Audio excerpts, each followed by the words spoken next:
제가 꽃집 할 때 손님들께서 선물하려고 하는데 어떤 식물이 잘 팔려요? 또는 어떤 식물이 잘 안 죽어요? 하는 질문을 제일 많이 받았어요. 여러분들도 그런 질문을 하신 적이 있으시죠? 여기서 어떤 식물이 잘 안 죽어요? 라는 질문이 사실 더 많았거든요. 어떤 식물이 안 죽었냐고 묻는 거는 좀 많이 죽여보셨다라는 뜻이겠죠. 근데 우리가 식물을 선물할 땐 개업할 때 또는 집들이 선물, 생일 선물, 여자친구, 남자친구한테도 할 수 있겠죠. 그 가까운 지인들이 또 새로운 사업을 시작할 때 축하 개업 선물로도 많이 하잖아요. 집들이 선물로도 화분을 많이 하잖아요. 어렵게 내 집을 가진 경우에 더 의미 있는 식물 선물을 하고 싶은 손님들도 많으셨어요. 그런데 좋은 일에 식물을 선물을 하는데 괜히 죽으면 마음이 좀 안 좋잖아요. 그쵸? 그런 경험을 해보셨나요? 환경에 따라 관리하는 방법이 조금씩 달라요. 갑자기 선물하는 식물이 죽었다고 해서 그 식물에 특별히 병에 들었나? 아픈 아이를 선물한 건가? 그렇게 생각하시는 분도 있거든요. 식물이니까 혹이나 그럴 수도 있지만 사실은 그런 경우보다는 원래 식물이 살던 환경이 있잖아요. 근데 이 식물이 다른 환경으로 사실은 이사를 간 거잖아요.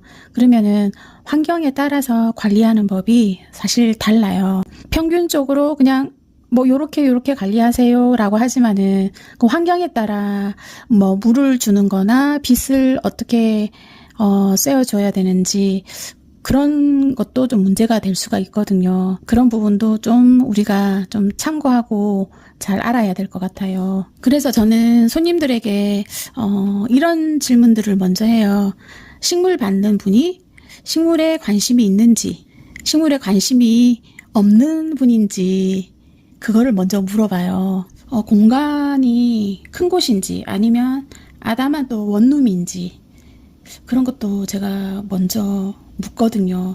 여러분들도 혹시 선물하실 일이 있으면 그런 정보들을 꽃집이나 그 구매처에 알려주면은 아마 추천을 잘 해주실 거예요. 참고하세요. 흔하지만 제가 자주 추천했던 식물 선물을 소개해 드릴게요.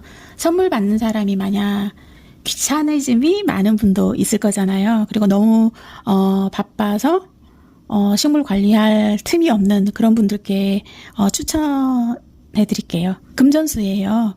금전수는 잎모양이 동전을 닮아가지고 돈나무라고 하거든요. 그리고 뿌리가 복주머니처럼 생기기도 하고 또 약간 감자 모양처럼 이렇게 생겼죠.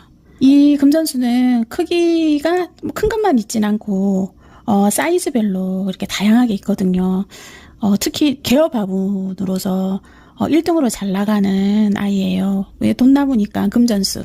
돈 많이 벌어라고 이 선물 많이 하시거든요. 그리고 공기정화도 너무 잘 되고 음이온이 많아서 실내에 두기에는 진짜 딱이에요. 금전수는 집들이 선물에도 사실 인기가 짱이거든요.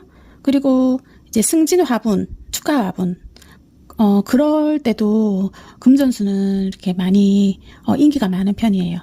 왜냐면 진짜 키우기가 너무 쉬운 편이에요. 물주기는 보통 한 달에 한 번 정도 이렇게 주시면 되고 물주기가 조금 더 늦추어져도 돼요.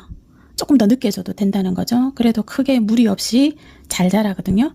강한 직사광선은 좀 피하는 게 좋고 실내에 조금 어둡다고 해도 어느 곳에 두어도 정말 잘 자라요. 금전수는 이것만 알아도 잘 안 죽어요.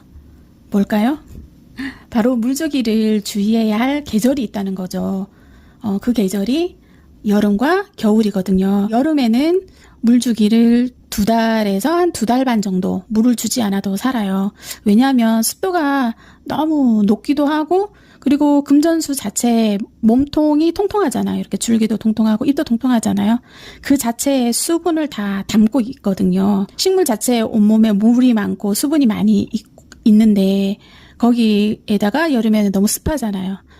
그래서 물을 주게 되면 애들이 물러서 이렇게 넘어져요. 저 이런 경우 많이 겪어봤어요. 처음에 잘 모를 때 좀 많이 겪어봤거든요. 확실히 이렇게 여름에 물을 안 주는 게 훨씬 더 자라더라고요. 죽을 확률도 거의 없고요. 그리고 겨울에는 춥잖아요. 추위에 약하거든요. 그러면은 금방 말했듯이 몸에 수분이 가득한데 겨울에 만약에 추운 곳에 있었다 그러면은 이게 얼어버리겠죠. 그러니까 겨울에는 얼어서 죽을 확률이 너무 많은 거예요. 그래서 겨울에는 좀 뭐 창가에 뭐 금전수를 뒀다 그러면은 겨울에는 조금 약간 따뜻한 곳으로 이렇게 옮겨주시고 물도 여름과 똑같이 2달에서 한 2달 반 정도 물을 안 줘도 괜찮아요. 그러니까 사실은 금전수는 여름, 겨울 좀 관심을 끄시는 게 좋아요. 두 번째 식물은 아담한 원룸이나 신혼집 그리고 다양한 공간에 잘 어울릴 수 있는 원목 무드 등이에요. 이게 이쁜 조명도 있고 또 미세먼지를 먹는 공기정화 식물도 여기 있죠. 안에. 자, 관리하기 쉬워요. 이온한산은 한 10일 정도 주기로 물을 주는데 어떻게 주냐면 물에 완전히 풍덩 담궈 주시면 돼요. 그래서 한 30분 정도 두었다가 다시 꺼내서 물기를 좀 닦고 좀 건조해지면 다시 등 안에 자리에 원래 있던 자리에 이렇게 넣어 주시면 돼요. 뭐 이런 선물은 원목과 또 식물의 어떤 조화가 있어서 좀 세련된 느낌이 있죠. 이 선물은 좀 젊으신 분들 아니면은 이렇게 좀 센스 있는 분들 그리고 마지막으로 아레카 야자를 추천해요. 나사에서 지정한 공기정화 식물 1등으로 뽑힌 아이거든요. 사무실이나 집에 좀 필수적으로 있으면 참 좋은 식물이라고 저는 생각하거든요. 잎을 보면은 이제 폭이 좁고 굉장히 얇거든요. 그리고 뾰족하고 이렇게 만져보면은 정말 종이짝 같이 이렇게 굉장히 얇거든요. 잎이 통통하면은 수분이 많아서 물을 자주 안 주는 게 좋은 거고요. 이렇게 아레카야자처럼 잎이 얇으면은 물을 보통 좋아할 확률이 높아요. 아레카야자는 물을 좋아해요. 근데 우리가 보통 아레카야자 이렇게 볼 때 끝에 갑자기 뭐 잎이 이렇게 노랗게 된다라든가 그런 게 있으면 그게 이제 갈변 현상이죠. 아레카야자가 그럴 경우에는 이제 물이 부족하고 좀 늦게 줘서 생기는 경우거든요. 일주일에 한 번씩 물을 주는데 이제 화분에 물이 흐르도록 주시는 게 정말 좋고요. 아레카야자가 그 물을 좋아하잖아요. 그래서 수면 가습기라는 별명이 있을 정도거든요. 가습 효과에도 너무 좋으니까 집에 이렇게 두는 것도 좋고 정말 이런 걸 새 집에 집들이 선물할 때 이렇게 주는 것도 좋아요. 왜냐면 새집 증후군에도 또 되게 효과가 있다라고 제가 들었거든요. 그래서 집들이 선물에도 딱인 것 같아요. 그리고 이제 잎이 얇으니까 이제 물은 또 물 스프레이를 이렇게 한 번씩 해주는 게 좋고요. 그리고 아레카야자도 사실 크기가 굉장히 다양하거든요. 진짜 사람 키보다 훨씬 큰 아이들도 있고 정말 손바닥만한 아이들도 있거든요. 그래서 내가 선물할 사람의 그 환경을 다시 한번 생각하면서 거기에 맞게 크기를 골라서 선물하는 건 너무 좋은 것 같아요. 그리고 물 샤워를 한 달에 한 번 정도 해주는 게 아레카야자가 더 건강하고 벌레도 생길 확률을 많이 방지해줘서 되게 좋거든요.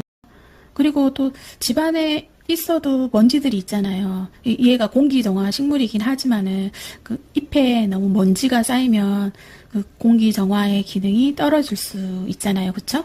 그러니까 한 달에 한 번 정도는 이렇게 물 샤워를 시원하게 해주면은 공기정화를 더 잘할 수 있는 환경이 만들어지겠죠. 그렇게 해주시면은 될 것 같아요. 식물 선물은 선물을 하시기 전에 내가 이 식물을 관리를 어떻게 하는지 좀 알아서 선물하는 분에게 이렇게 알려주면은 더 감동이 될 것 같아요. 마음이 더 들어간 거잖아요. 그리고 식물은 살아있는 거잖아요. 그쵸? 그 생명의 에너지가 가득한 선물이라 저는 더 의미가 있다고 생각이 들거든요. 여러분은 어떠세요? 오늘 함께 해주셔서 감사합니다. 행복한 하루 되세요.